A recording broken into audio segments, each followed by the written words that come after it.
O sacramento da Eucaristia. Preparação para a Santa Comunhão.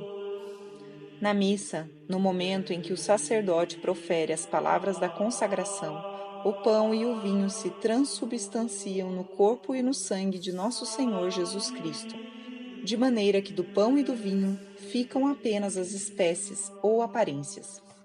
As palavras usadas pelo Divino Salvador ao instituir o sacramento da Eucaristia são: isto é o meu corpo, isto é o meu sangue. Palavras que Jesus ordenou que fossem constantemente repetidas pelos sacerdotes em seu nome no santo sacrifício da missa. Portanto, no Santíssimo Sacramento exposto no altar ou oculto no tabernáculo, está Jesus Cristo realmente presente em corpo, sangue, alma e divindade, a quem devemos adorar. E quando comungamos, recebemos o mesmo Jesus Cristo como alimento espiritual de nossa alma. A hóstia sagrada não é uma imagem ou figura dele, como seria, por exemplo, um crucifixo. É verdadeiramente o mesmo Jesus Cristo, Filho de Deus, aquele mesmo que nasceu da Imaculada Virgem Maria, que depois de morrer por nós sobre a cruz, ressuscitou e subiu ao céu. Ele está na Santíssima Eucaristia, vivo e glorioso. Para fazer uma boa comunhão, é preciso ter a consciência limpa de qualquer pecado mortal. Quem tivesse um só que fosse, cometeria um sacrilégio, e como diz São Paulo, comeria e beberia o seu julgamento e a sua condenação, não distinguindo o corpo do Senhor do pão material. Além disso, é preciso respeitar o jejum eucarístico, a não ser que, por estar em perigo de morte, receba a comunhão por viático ou no caso de alguma doença grave. Escute agora com que palavras Jesus nos convida à Santa Comunhão. Se não comerdes a carne do Filho do Homem e não beberdes o seu sangue, não tereis a vida em vós. Quem come minha carne e bebe o meu sangue tem a vida eterna, e eu o ressuscitarei no último dia. Pois minha carne é verdadeiramente comida, e o meu sangue é verdadeiramente bebida. Quem come a minha carne e bebe o meu sangue permanece em mim, e eu nele. João 6, 53, 56. Comunhão frequente. Tendo Jesus Cristo instituído o sacramento da Eucaristia para o bem de nossas almas, deseja que nós o recebamos não só uma vez ou outra, mas com muita frequência. Eis as palavras com que ele nos convida. Vinde a mim todos os que estáis cansados sob o peso do vosso fardo, e vos darei descanso. Mateus 11, 28. Em outro lugar ele faz as maiores promessas a quem vai se alimentar de sua carne. Eu sou o pão vivo descido do céu. Quem comer deste pão viverá para sempre, e eu o ressuscitarei no último dia. João 6, 51, 54. Para corresponder ao convite do Divino Salvador, os cristãos dos tempos primitivos todos os dias escutavam a palavra de Deus e recebiam a Sagrada Comunhão. Era nesse sacramento que os mártires achavam a sua fortaleza, as virgens o seu fervor, os santos a sua coragem. Se quisermos atender o convite de Jesus e procurar o nosso bem, devemos comungar com muita frequência. Do mesmo modo que o maná serviu de alimento cotidiano aos hebreus durante todo o tempo que viveram no deserto, enquanto não foram introduzidos na terra prometida, assim também a Sagrada Comunhão deve ser o nosso alimento e conforto cotidiano nos perigos deste mundo, o nosso guia para a verdadeira terra da promissão, o paraíso. Diz Santo Agostinho: se todos os dias pedimos a Deus o pão material, por que não procuraremos nos alimentar todos os dias do pão espiritual com a Santa Comunhão? São Filipe Neri animava os cristãos a se confessarem a cada 8 dias e a comungarem mais vezes ainda, de acordo com o parecer do confessor. A Santa Igreja manifesta o seu mais vivo desejo da comunhão frequente dos fiéis quando diz no Concílio de Trento: seria coisa sumamente desejável se cada cristão se conservasse em tal estado de consciência que pudesse comungar toda vez que ouve a Santa Missa. E isso não somente com a comunhão espiritual, mas com a comunhão sacramental, para que seja mais copioso o fruto que se recebe deste sacramento. Dirá alguém: eu sou muito pecador. Respondo: se você é pecador, procure readquirir a graça de Deus com o sacramento da confissão e depois se aproxima da Sagrada Comunhão e tirará grande proveito. Dirá outro: comungo raras vezes por ter mais fervor. Isto é um grande engano. As coisas que se fazem raras vezes geralmente se fazem mal. Além disso, sendo frequentes as necessidades da nossa alma, deve ser também frequente o remédio. Outros ainda se desculpam dizendo: estou cheio de enfermidades espirituais e não me atrevo a comungar com frequência. A estes responde Jesus Cristo: os sãos não têm necessidade de médico, e sim os doentes. Lucas 5,31. Assim, os que estão mais propensos a doenças espirituais, é necessário que sejam também visitados com mais frequência pelo verdadeiro médico das almas, que é Jesus Cristo. Vindo ele frequentemente a nós, dá-nos a graça de não cairmos em pecado grave e apaga nossos pecados veniais. Com efeito, percebe-se que tem mais defeitos as pessoas que só raras vezes se aproximam da comunhão do que as recebem com maior frequência. Ânimo, pois, se você quiser fazer a ação mais agradável a Deus e mais eficaz para vencer as tentações e perseverar no bem. Receba com frequência e com boas disposições a Sagrada Eucaristia. Fundamentos da fé católica. O que significa religião? É a virtude pela qual o homem presta a Deus a honra e o culto que somente a ele são devidos, como Supremo Senhor de todas as coisas. Como se deve praticar a religião? Acreditando em todas as verdades reveladas por Deus e observando sua lei, cumprindo fielmente os mandamentos de Deus e da Igreja fundada e estabelecida por Cristo. Existem várias religiões no mundo? Podem todas igualmente serem verdadeiras? Evidentemente que não, porque a verdade é sempre uma só e não pode se achar em coisas opostas. Como as várias religiões ensinam coisas contrárias, conclui-se que uma só deve ser a verdadeira, e todas as demais hão de estar baseadas em crenças errôneas, de modo que quem as professa segue o erro e está fora do caminho da salvação. Assim como o branco não pode ser preto, as trevas não podem ser luz, portanto, se uma crença está em oposição à outra, uma com certeza está no erro. Existem os judeus, os muçulmanos, os cismáticos, os protestantes e a Igreja Católica Romana. Em qual dessas sociedades podemos encontrar com certeza a verdadeira religião? Antes da vinda de Jesus Cristo, a verdadeira religião revelada, embora ainda não completa e perfeita, encontrava-se entre os hebreus.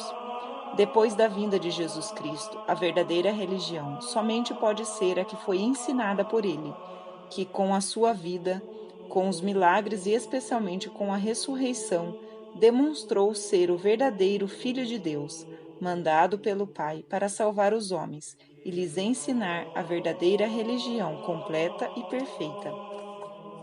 Todos aqueles que não reconhecem Jesus Cristo como Filho de Deus e não professam sua doutrina não estão na verdadeira religião. Tais são os atuais judeus e muçulmanos. Entre as várias sociedades que se professam cristãs e pretendem ter sido fundadas por Jesus Cristo, somente na Igreja Católica Romana podemos encontrar a verdadeira religião. Só nela se conserva em toda a sua integridade a revelação divina. Somente ela foi fundada por nosso Senhor Jesus Cristo, verdadeiro Deus e verdadeiro homem, propagada pelos apóstolos e pelos seus sucessores até os nossos dias, motivo porque só ela conserva os caracteres de divina. Quais os caracteres pelos quais podemos com certeza conhecer a verdadeira Igreja de Jesus Cristo? Os verdadeiros caracteres que nos fazem conhecer ao certo a divindade da Igreja de Jesus Cristo são 4: una, santa, católica e apostólica. A verdadeira Igreja deve ser una, porque havendo um só Deus verdadeiro, uma só fé e um só batismo, não pode haver senão uma Igreja verdadeira. Jesus Cristo quis que a Igreja por ele fundada estivesse reunida sob o governo de um só chefe. Santa, porque deve ser fundada e governada por Deus, fonte de toda santidade, e ensinar a mensagem revelada, para levar os homens à santidade e à salvação eterna. Católica ou universal, porque deve abarcar todos os homens, professar toda a doutrina de Jesus Cristo, conforme as palavras do mesmo Divino Salvador, espalhar-se por todo o mundo, abraçar os fiéis de todos os tempos e os lugares, permanecendo visível até a consumação dos séculos. Apostólica, deve ensinar e crer em tudo o que foi deixado por meio dos apóstolos, mandados por nosso Senhor Jesus Cristo a pregar o Evangelho a todas as criaturas, e deve crer que aqueles que atualmente a dirigem são realmente os sucessores dos apóstolos. A Igreja se apresenta esses 4 caracteres, é sem dúvida alguma a Igreja de Jesus Cristo. Qual é a Igreja que possui esses 4 caracteres de divina?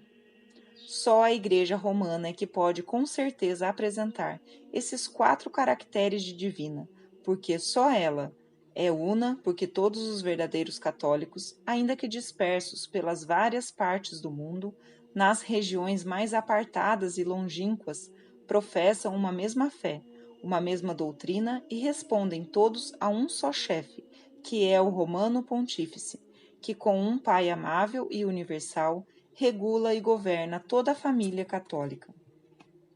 É santa pela santidade de seu chefe e fundador, que é nosso Senhor Jesus Cristo. É santa a fé e a lei que professa. São santos os sacramentos que aplica. Em todos os tempos, muitos santos a têm ilustrado com luminosos milagres, milhões e milhões de mártires, alentados e fortalecidos por Deus nosso Senhor, derramaram o seu sangue em testemunho da divindade dessa mesma Igreja. A Igreja Romana é católica, isto é, universal, porque foi instituída e está aberta a todos os homens. Estende-se a todos os lugares e a todos os tempos. Abraça e professa toda a doutrina de Jesus Cristo. Ele ordenou que o seu evangelho deveria ser pregado por todo o mundo. E vemos que a Igreja Romana em toda a terra tem filhos que, estreitamente unidos ao Papa, professam a doutrina de Jesus Cristo, que foi e continua sendo pregada nas regiões mais remotas, de norte a sul e de leste a oeste da terra. A Igreja Romana se estende a todos os tempos, porque em todas as épocas, ainda que no meio das mais sangrentas perseguições, foi sempre conhecida como sociedade visível dos fiéis reunidos na mesma fé, sob a direção de um mesmo chefe, o Romano Pontífice, o qual, como pai de uma grande família, guiou no passado e guiará para o futuro todos os fiéis sinceros pelo caminho da verdade, até o fim dos tempos.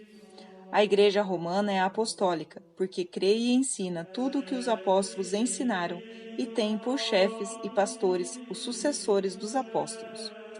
O Evangelho e o testemunho de 20 séculos mostram com evidência que Jesus Cristo estabeleceu São Pedro como chefe da Igreja, e os outros apóstolos propagaram por todo o mundo a doutrina do Evangelho.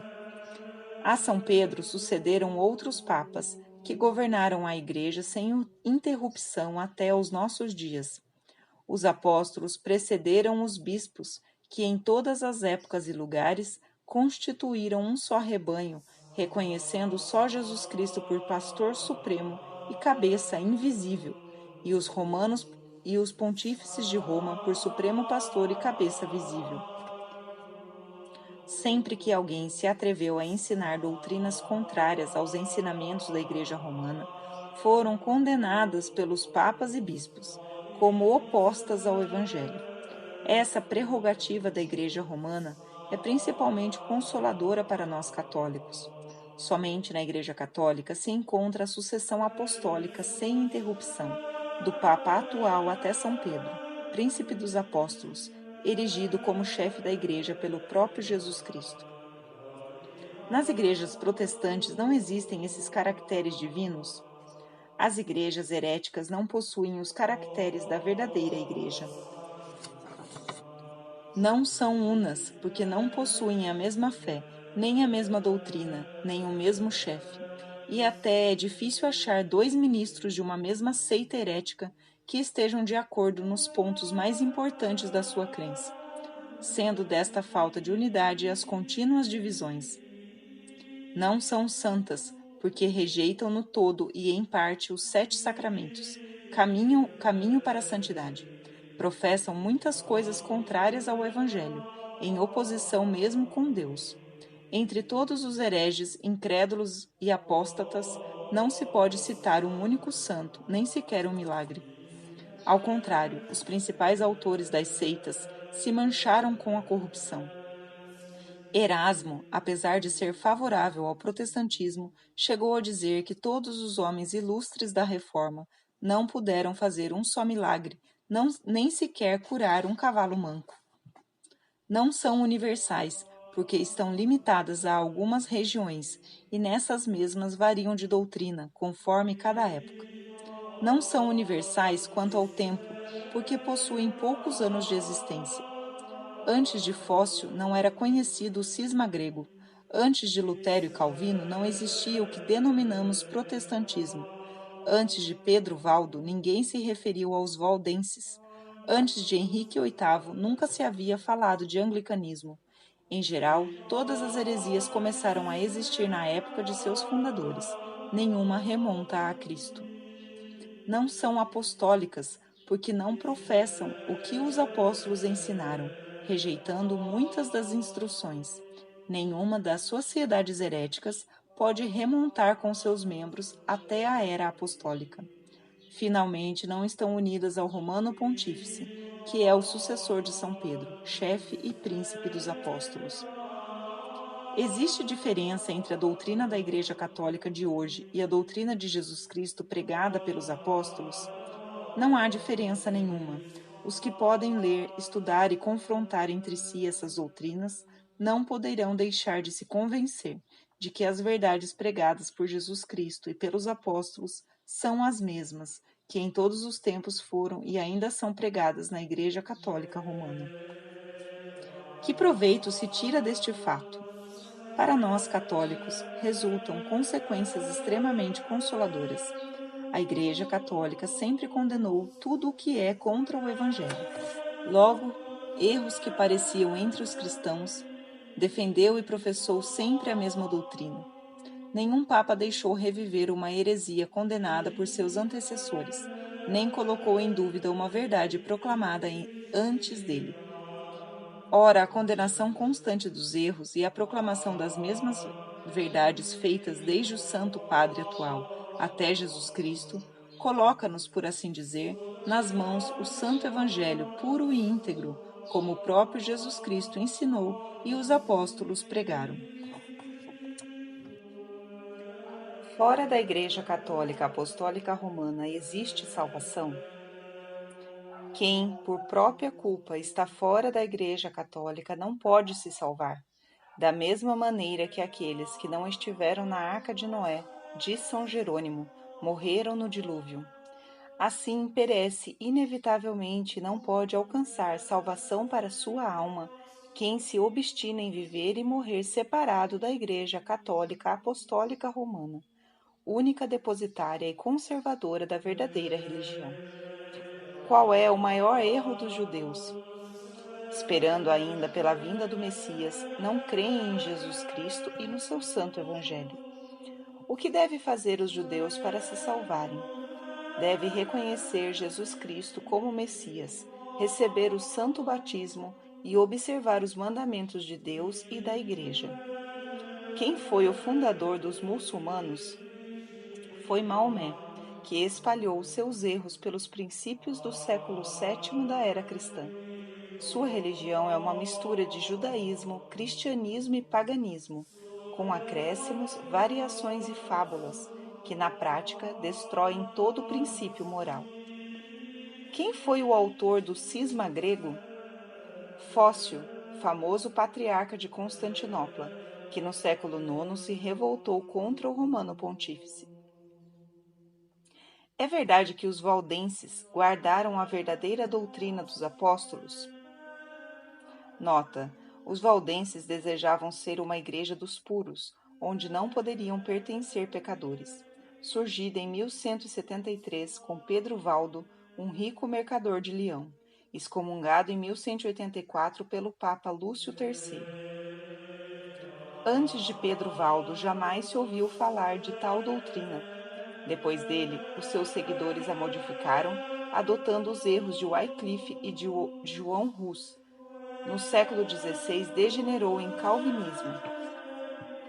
Quem são os chefes dos protestantes?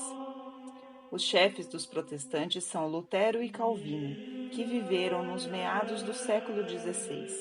Lutero, frade agostiniano, que saiu do convento e perpetrou gravíssimas desordens, entre as quais a de se casar com uma monja ligada pelos votos sagrados, estando ele também ligado pelos mesmos votos solenes e perpétuos.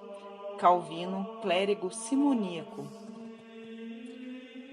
Nota: de acordo com o nome do mago Simão, passou a designar-se como simonia a compra ou venda de bens espirituais. Esses homens, Maomé, Fócio, Pedro Valdo, Lutero e Calvino, deram alguma prova de serem mandados por Deus? Pelo contrário, não fizeram nenhum milagre, neles não se verificou nenhuma profecia. Propagaram erros e superstições por meio da violência e da libertinagem. A doutrina protestante fornece abertura a todos os vícios e abre caminho a todas as desordens. Portanto, podemos concluir que são enviados não por Deus, mas por Satanás, para pregar e difundir a impiedade e a confusão entre os homens. Esses não pertencem à Igreja de Jesus Cristo? Como não têm por chefes Jesus Cristo, não podem pertencer à sua igreja.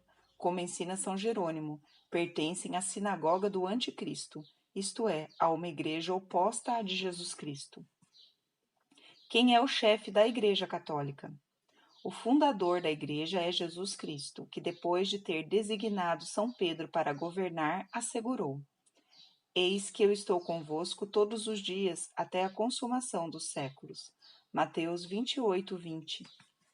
Quem é o chefe visível da Igreja Católica? O chefe visível da Igreja Católica é o Romano Pontífice, chamado geralmente de Vigário de Cristo ou carinhosamente de Papa. Quem constituiu o Romano Pontífice como chefe da Igreja? Jesus Cristo constituiu São Pedro como chefe e fundamento da Igreja por estas palavras: Eu te digo que tu és Pedro, e sobre esta pedra edificarei minha igreja, e as portas do inferno nunca prevalecerão contra ela. Mateus 16, 18. Qual é o papel de São Pedro na igreja? São Pedro na igreja faz o mesmo que fazem os alicerces num edifício. A parte de um edifício que não se apoia sobre esses alicerces não poderá se sustentar e ruirá com certeza. Da mesma maneira, toda crença, toda autoridade, toda igreja que não reconheça a autoridade de Pedro, nem lhe professe obediência, já não pertence à Igreja de Jesus Cristo, porque não está alicerçada no verdadeiro fundamento, o qual, diz São Paulo, é aquela grande coluna sobre a qual se apoia toda a verdade. Todavia, se eu tardar, saberás como proceder na casa de Deus, que é a igreja do Deus vivo, coluna e sustentáculo da verdade. 1 Timóteo 3,15. Que autoridade deu o Salvador a São Pedro? Jesus Cristo deu a São Pedro uma autoridade absoluta, que se costuma chamar primado de honra e de jurisdição, em forma da qual ele pode ordenar e proibir tudo que julgar conveniente para o nosso bem espiritual e eterno. Como Jesus Cristo conferiu a autoridade ao chefe da igreja? Dizendo: Eu te darei as chaves do reino dos céus, e o que ligares na terra será ligado nos céus, e o que desligares na terra será desligado nos céus. Mateus 16, 19. Que significam as palavras primado de honra e de jurisdição do Romano Pontífice? Significam que o Romano Pontífice tem na Igreja um poder absoluto sobre todos os cristãos, leigos, religiosos, sacerdotes e bispos. Todos devem se submeter às suas ordens para poder pertencer à Igreja de Jesus Cristo. que, no dizer de São Jerônimo, é a única arca da salvação. Os reis e os governantes da terra estão sujeitos ao Romano Pontífice? Em matéria de fé e moral, todos têm de se submeter ao Romano Pontífice, se desejam pertencer à verdadeira Igreja e salvar a sua alma. Os católicos entenderam sempre assim essa doutrina? Os católicos de todos os tempos, alicerçados nessas palavras de Jesus Cristo, tiveram como verdade de fé que São Pedro foi instituído seu vigário na terra e chefe supremo visível da Igreja, que recebeu a plenitude da autoridade sobre todos os fiéis. Evidente que esta autoridade deve durar enquanto existir a Igreja, isto é, até a consumação dos séculos, pois os alicerces devem durar tanto quanto o edifício, que se sustenta sobre eles. Consequentemente, depois de Pedro, essa autoridade passou para os seus sucessores. O que significa infalibilidade papal? O Papa, quando se pronuncia ex cátedra em matéria de fé, de costumes e de governo da Igreja, é infalível. Nota: ex cátedra. Quando o Papa, no exercício de suas funções, como pastor e mestre, pronuncia uma doutrina vinculativa a toda a Igreja. Tais definições são inalteráveis em si mesmas, não dependendo da concordância da Igreja como um todo. Onde se encontra a doutrina da infalibilidade pontifícia? Eu, porém, orei por ti, a fim de que tua fé não desfaleça. Quando, porém, te converteres, confirma teus irmãos. Lucas 22, 32. Nessas palavras do Salvador, devemos notar especialmente três coisas. O Senhor rogou de maneira especial por São Pedro, para que a sua fé não desfalecesse, e assim como ninguém ousará pôr em dúvida que a oração do Salvador obtém sempre o seu efeito, podemos crer que nunca faltará a assistência divina. Pedro está encarregado de confirmar na fé não só os simples cristãos, mas também os apóstolos e bispos sucessores. Quando Pedro, na pessoa do Papa, proclama uma sentença em matéria de fé, de costumes, é nossa obrigação acreditar como verdade revelada por Deus, mesmo que tal definição não tenha sido aprovada por algum concílio. Os católicos aceitam essa verdade? Todos os verdadeiros católicos, em todos os tempos, sempre creram na infalibilidade do sucessor de São Pedro, do vigário de Jesus Cristo. Os romanos pontífices exerceram sempre essa autoridade suprema nas controvérsias religiosas e todos os verdadeiros católicos acolheram sempre respeitosamente essas declarações, como verdades indiscutíveis, como se fossem proclamadas pelo próprio Salvador. Mas a infalibilidade nunca foi definida nem proclamada como verdade de fé antes do Concílio Vaticano I. Se todos os fiéis acreditavam já na infalibilidade do Romano Pontífice, que necessidade havia de a definir? Foi necessário porque alguns hereges tentaram impugná-la, e a falta de uma definição expressa deixava dúvidas em alguns católicos. Por isso, como a Igreja definiu a divindade de Jesus Cristo no Concílio de Nicéia, como o Concílio Tridentino definiu tantas outras verdades que eram comumente aceitas na Igreja e Lutero as havia negado, assim, o Concílio Vaticano I definiu a infalibilidade pontifícia para preservar os fiéis contra os que duvidavam ou abertamente a negavam. Em que termos é definido esse dogma? Essa definição foi proclamada e aprovada no Concílio Vaticano I no dia 18 de julho de 1870, por mais de 700 bispos, presididos pelo próprio Santo Padre com essas palavras. Nós definimos que o Pontífice Romano, quando fala ex cátedra, ou seja, cumprindo o cargo de pastor e mestre de todos os cristãos, pela sua suprema autoridade apostólica, define alguma doutrina acerca da fé e dos costumes que toda a Igreja deve observar e guardar, em razão da assistência divina que lhe foi prometida na pessoa do bem-aventurado Pedro. Goza da mesma infalibilidade, da qual o Divino Redentor quis dotar a sua Igreja ao definir as doutrinas relativas à fé e aos costumes. Portanto, estas definições do Sumo Pontífice Romano são, por si mesmas, e não por consenso da Igreja, irreformáveis. E se alguém ousar contradizer esta nossa definição, seja excomungado. Esta infalibilidade se estende a todas as ações e palavras do Romano Pontífice? Não, somente na qualidade de Papa e chefe da Igreja, quando define coisas que dizem respeito à fé e aos costumes. O Papa pode criar dogmas novos? O Papa e a Igreja não podem criar novos dogmas. Somente declaram que aquela verdade foi realmente revelada por Deus e que estava contida na Escritura e na tradição. Por exemplo, a Igreja acreditou sempre que Nossa Senhora foi concebida sem pecado original, mas isso nunca fora definido como verdade de fé. Finalmente, em 8 de dezembro de 1854, o Santo Padre Pio IX definiu que tal crença se baseava na Sagrada Escritura e na tradição, portanto, devia ser acreditada e tida como verdade de fé, desaparecendo assim qualquer discussão teológica.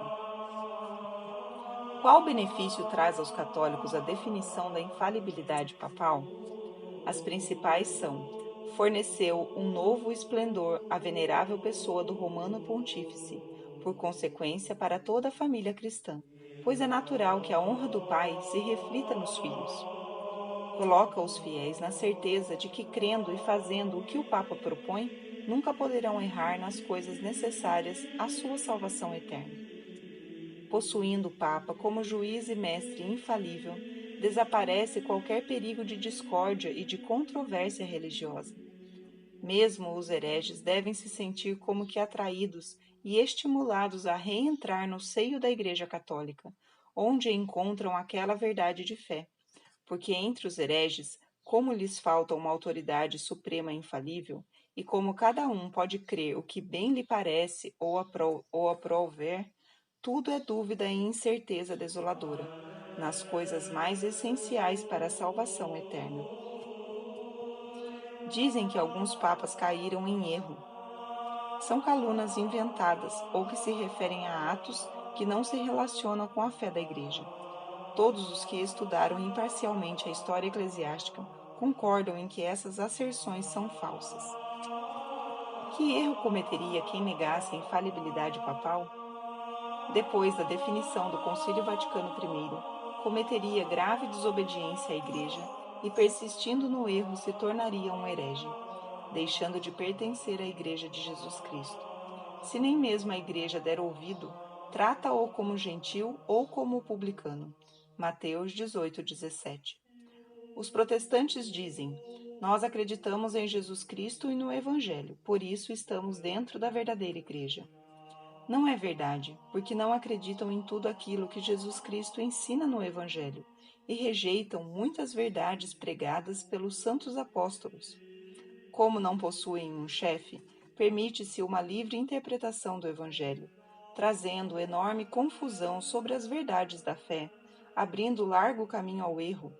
Por isso, são como ramos cortados da árvore, como membros de um corpo sem cabeça, como ovelhas sem pastor, como discípulos sem mestre, separados da fonte da vida que é Jesus Cristo.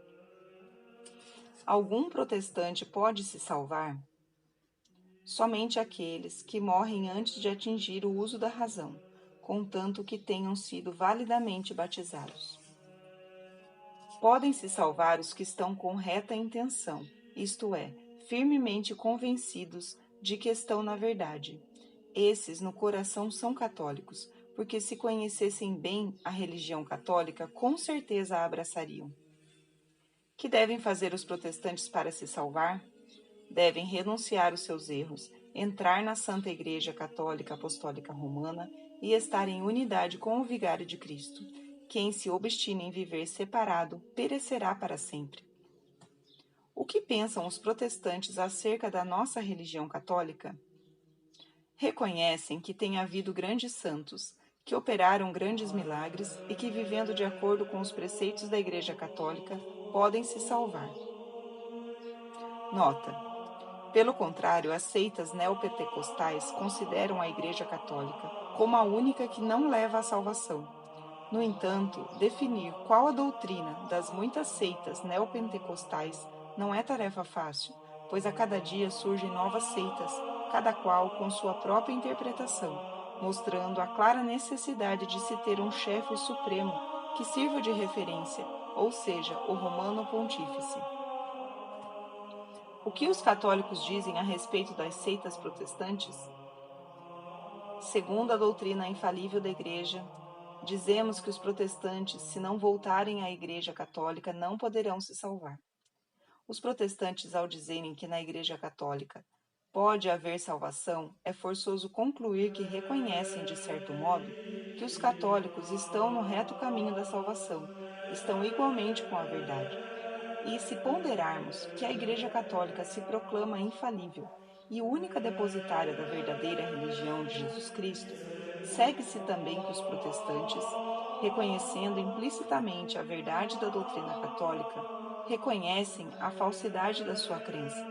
Pelo menos qualquer homem prudente deve concluir que é mais segura a doutrina católica que a protestante.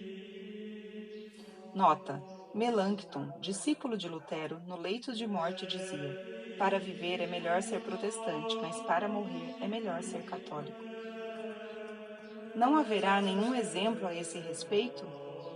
Existem muitos. Henrique IV, rei da França, ao subir ao trono era chefe da seita calvinista, mas Deus o iluminou, fazendo-lhe conhecer a verdadeira religião. Primeiro procurou se instruir bem nos dogmas do catolicismo. Em seguida, fez vir à sua presença os ministros protestantes e lhes perguntou se julgavam que ele pudesse se salvar na igreja romana. Depois de séria reflexão, disseram que sim. Então o rei replicou com notável sensatez: Por que é então que vós a abandonastes? Os católicos afirmam que ninguém pode obter salvação dentro da vossa seita. A razão pede que eu siga pelo caminho mais seguro, e prefiro aquela religião em que, por opinião geral, posso salvar-me. A seguir, o rei renunciou à heresia e retornou ao seio da verdadeira Igreja. Qual é a singularidade da Igreja Católica em suas relações com as sociedades heréticas? Embora tenha sido perseguida em todos os tempos pelos hebreus, gentios, hereges e maus católicos, alcançou de todos os assaltos completa vitória, conservando-se pura e inalterável, como Deus a fundara. Os inimigos da nossa fé se esforçaram por apresentar alguns fatos, deturpando-os, como seria a guerra contra os albigenses e a matança no dia de São Bartolomeu, para provar que a Igreja Católica chegou por vezes a mover perseguições. Mas esses adversários propagam a mentira, porque esses fatos nunca a Igreja os ordenou ou aprovou. Não se conhece ninguém que, em perfeito juízo, na hora da morte abandonasse a Igreja Católica para abraçar qualquer outra crença. Pelo contrário, a história está repleta de homens que, na hora da morte, renunciaram à heresia para morrer em comunhão com a Santa Igreja Romana, assim assegurando a salvação. Nunca alguém abandonou o catolicismo, a não ser para buscar o próprio prazer. Sabemos pela história que todos que abandonaram foi para poder levar uma vida mais livre e desordenada. Prova evidente de que não eram levados a isso pelo conhecimento da verdade, e sim pelo desejo de abraçar uma crença mais favorável às paixões humanas. O que os católicos devem fazer? Nós, católicos, devemos agradecer a Deus por nos haver criado na única religião que pode levar ao porto da salvação. Suplicar de todo o coração a nosso Senhor que nos mantenha na sua graça e fiéis em seu santo serviço, intercedendo por todos que vivem separados da verdadeira Igreja, para que sejam iluminados e voltem ao redil do bom pastor. Quais cuidados deve ter o católico atualmente? Creio que não será enganado em matéria de religião, se puserem em prática os seguintes avisos: fugir da companhia dos que falam de coisas desonestas ou procuram escarnecer do Papa, dos bispos e dos outros ministros da nossa santa religião. Caso seja necessário, em virtude do estudo, do emprego ou de parentesco, contato com pessoas desse tipo Evite assuntos ligados à religião. E se esses forem inoportunos, responda: quando estou doente, procuro um médico. Se preciso de remédios, o farmacêutico. Em matéria de religião, busco o auxílio de um sacerdote. Tenha muito discernimento com as leituras e os meios de comunicação. Se porventura alguém oferecer livros ou jornais que atacam a igreja e os valores morais, rejeite como se fosse veneno. O que devemos fazer quando somos ridicularizados pela nossa fé? Responda que com as coisas de Deus não se brinca e que devem ter respeito. Lembre-se da sentença que nosso Senhor proferiu contra os que, por respeitos humanos, se calaram. Quem se envergonha de mim e de minhas palavras, o Filho do Homem dele se envergonhará, quando vier em sua glória e na do Pai e dos santos anjos. Lucas 9:26. Dizem que estamos em tempos de liberdade e que por isso cada um pode viver como quiser. A liberdade que defendem não é a que vem de Deus, e sim a dos homens. E como estamos em tempos de liberdade, deixem-nos livres para que possamos professar e praticar a nossa fé. A Igreja de Jesus Cristo não desfalecerá com tantas perseguições? Por certo que não. Quanto mais for perseguida, tanto maiores serão seus triunfos, porque a Igreja foi fundada por Jesus Cristo sobre uma pedra, contra a qual nada poderão todos os esforços do inferno. A história mostra que no passado, alguns soberanos, abusando do seu poder, despojaram o Papa, exilaram e encarceraram bispos e cardeais. Mas a mão de Deus pesou sobre os opressores. O seu poderio se foi desvanecendo. Seus exércitos foram destruídos e todos terminaram na ignomínia.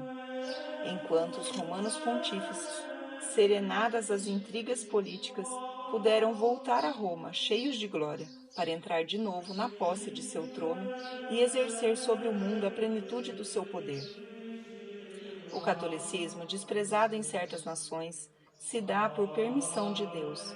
No entanto, é sempre levado a outras partes, e quem sempre perde com isso é a humanidade. E nós vemos que todos os perseguidores da Igreja nas épocas passadas já não existem, ao passo que a Igreja permanece triunfante. O mesmo acontecerá com os que atualmente a perseguem. Dentro de pouco tempo não existirão mais. Enquanto a Igreja de Nosso Senhor Jesus Cristo será sempre a mesma, porque Deus empenhou sua palavra, assegurando que a protegerá e estará sempre com ela até o fim do mundo. Assim, unindo a Igreja militante com a Igreja triunfante, formando de todos os bons um só reino na pátria dos bem-aventurados no céu. Assim seja. Passará o céu e a terra, minhas palavras, porém, não passarão. Marcos 13:31. Aquele, porém, que perseverar até o fim será salvo. Mateus 10:22. Quem ora, com certeza se salva. Quem não ora, por certo se condena. Santo Afonso Maria de Ligório. Quem não tem a Igreja por mãe, não pode ter Deus por pai. São Cipriano. O primado foi dado a Pedro para que uma só igreja e uma só cátedra de Cristo seja mostrado aos cristãos. São Cipriano. Onde está Pedro, isto é, o romano pontífice, seu sucessor, aí está a verdadeira igreja de Jesus Cristo. Santo Ambrósio. Todos aqueles que se separarem da Igreja Católica, embora tenham boa intenção, não alcançarão a vida eterna, mas a cólera de Deus cairá sobre eles, pelo único crime de estarem separados da unidade de Jesus Cristo. A bondade e a retidão de quem não está submetido à Igreja é uma hipocrisia sutil e perniciosa. Santo Agostinho. Eu não acreditaria no Evangelho, se tal não me movesse a autoridade da Igreja. Santo Agostinho. Extra ecclesia nulla salus. Fora da Igreja Católica pode-se encontrar tudo. Pode-se ter honra, pode haver sacramentos, pode-se cantar aleluia, pode-se responder amém, pode-se defender o Evangelho, pode-se ter fé no Pai, no Filho e no Espírito Santo, e pregá-la, mas nunca, exceto na Igreja Católica, pode-se encontrar a salvação. Santo Agostinho.